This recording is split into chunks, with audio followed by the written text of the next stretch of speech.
Terrific. Another question we had is about, are there any nuances to selling a franchise business that make it more complicated?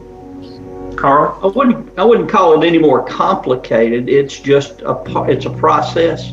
I was part of the ownership group for another major business brokerage franchise. We had 240 offices around the world and handled a lot of franchise sales through that. Resales of franchises, in my opinion, as one of my pastors used to say, in my humble but highly accurate opinion, franchise resales are the best to sell.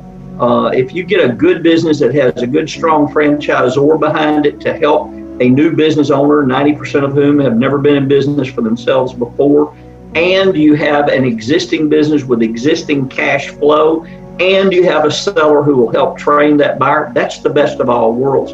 Nuances are, it takes longer.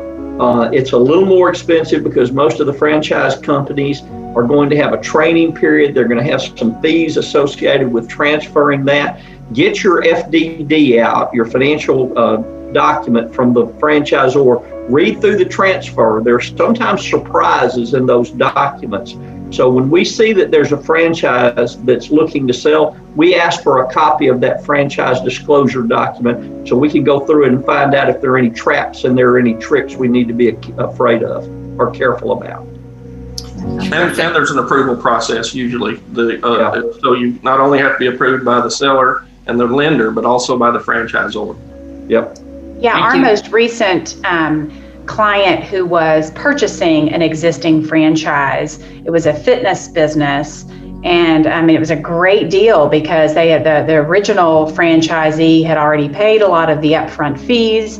And this particular franchisor wasn't charging anymore. But then the purchaser had already had 100+ members, and that was keeping it and making some good money. So that really, really worked out well for her.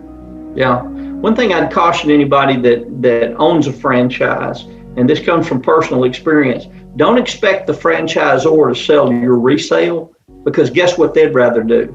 They'd rather sell a new franchise. So you don't count on them to help you with your resale. You better go look for somebody else to help you do a resale.